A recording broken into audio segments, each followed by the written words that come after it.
Her message came at 2:17 a.m. A single line. I needed this. Don't wait up! I stared at the screen longer than I should have. Not because I didn't understand it, but because I understood it too well. The room was quiet. Too quiet. The kind of silence that doesn't comfort, it accuses. Her side of the bed was still warm. She had left an hour ago. Suitcase already packed. Smile already rehearsed. Vacation, she said. A break, she called it. Then that line before she walked out. Either you learn to live with things, or divorce me. No anger, no guilt. Just a smirk. Like she had already won something I didn't know we were playing for. I didn't respond to the message. I didn't call. I didn't ask questions, because something inside me had already started answering them. The first time I noticed it was small. A pause in her voice. A delay before she said, I love you. The way her phone never left her hand anymore. The way she smiled at nothing, then locked the screen when I walked in. People think betrayal announces itself. It doesn't. It leaks. Quietly. Through cracks you didn't know existed. I told myself I was imagining things. That stress does this to people. That marriages go through phases. That trust isn't supposed to feel like interrogation. But then came the trip. No discussion. No planning. Just a decision already made. 3 days. Alone, she said. That word sat wrong in my chest. Not heavy. Just sharp. Like it had edges. The morning after she left, I made coffee the same way I always did. 2 cups. Out of habit. Then I poured one down the sink. Watched it disappear like it never mattered. I stayed calm. That was the key. Not because I was strong. Because panic makes you sloppy. And I needed clarity. Not chaos. So I started small. Her laptop. She forgot to log out. Or maybe she thought I'd never check. That assumption was her first mistake. There were no obvious messages. No names saved as hearts. No late-night confessions sitting in plain sight. She wasn't careless. She was careful. Which made it worse. Hidden folders. Encrypted apps. A second email account buried under something meaningless. That's where it started to unfold. Not love letters. Not romance.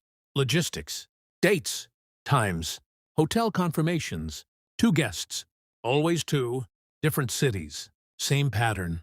And one name that kept appearing, not labeled. Just initials. Like a signature. Consistent. Confident. Familiar in a way I couldn't place yet. My chest didn't tighten. My hands didn't shake. I just kept scrolling. Because emotions can wait. Truth doesn't. I checked our bank statements next. Joint account. Shared life. Shared lies. Transactions lined up perfectly with her solo trips. Room service for 2. Dinner reservations. Late-night charges that didn't belong to someone alone. Every detail was neat. Organized. Predictable. Like this wasn't a mistake. It was a system. Then came the photos. Not explicit. Nothing dramatic. Just enough. A reflection in a mirror. A shadow behind her. A hand that wasn't mine resting where it shouldn't be. And suddenly, that name didn't feel unfamiliar anymore. It felt close. Too close. I leaned back in my chair. Exhaled slowly. Not anger. Not yet. Just calculation. Because this wasn't about catching her. It was about understanding the full scope of what she thought she could get away with. And more importantly, why she thought I wouldn't do anything about it. Her message still sat unread on my phone. 2:17 a.m. Don't wait up. I smiled. Not because it was funny, but because she was right about one thing. I wasn't waiting anymore. I started digging deeper. Quietly. Carefully. Every call log. Every deleted file. Every gap in her story. Because whatever this was, it wasn't just an affair. It was something cleaner, colder, more deliberate. And I had a feeling the worst part hadn't revealed itself yet. I didn't confront her. Not yet. People rush that part. They want the explosion, the shouting, the tears. But truth deserves silence first. So I waited, and I kept digging. Hi! Her call logs told me more than her messages ever could. Short calls. Always under 2 minutes. Never saved. Always the same number. I copied it. Stared at it for a long time. Then I dialed. Not to speak, just to listen. It rang once, then disconnected. No voicemail, no trace. But that wasn't the point. The point was confirmation. And I got it the next day. Hi! I ran the number through a private database. Old contacts, business ties, archived records. That's when the name surfaced fully. Not initials anymore. A person. Someone I knew. Not a stranger. Not some random escape she found on a whim. No, this was planned. Calculated. Personal. Hi, my brother. Hi. I didn't react. That's the part people never understand. There was no punch to the wall, no shattered glass, no screaming into the void. Just stillness, because everything suddenly made sense. The familiarity, the confidence, the way she said, "Put up with it." She didn't say that like someone afraid of losing me. She said it like someone who knew exactly who she had behind her. Hi. I closed the laptop, sat in silence, and for the first time, I felt something clear. Not pain, not even anger, just direction. Hi. I contacted a lawyer that same day. No drama, no hesitation. Everything documented. Every transaction, every message, every photo. Organized, precise, cold, just like them. Hi. 3 days later, she came back, sun-kissed, relaxed, smiling, like she had just returned from a life I wasn't part of. She dropped her suitcase by the door, looked at me like nothing had changed. "Hey," she said softly. That same voice, the one that used to mean something. Now it just sounded rehearsed. Hi. I didn't greet her. I didn't ask about the trip. I just slid the envelope across the table. Hi. She frowned, confused, then opened it. Her eyes moved slowly at first, then faster. Then they stopped. The color drained from her face so quickly it almost felt unreal. Her lips parted, but nothing came out. Hi. Vacation over? I asked quietly.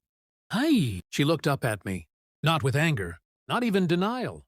Just panic, pure, unfiltered. The kind you can't fake your way out of. Hi. What is this? She whispered.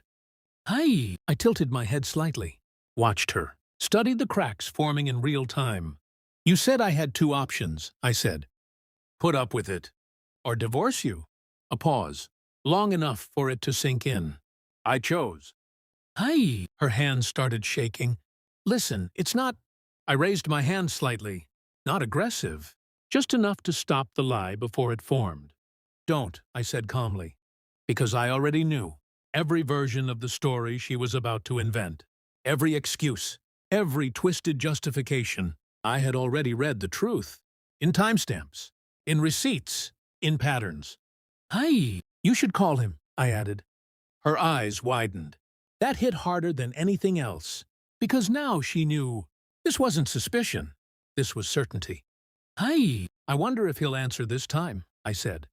Quiet, measured, deadly in its calm.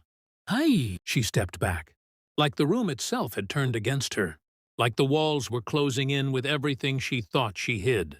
Please, she whispered.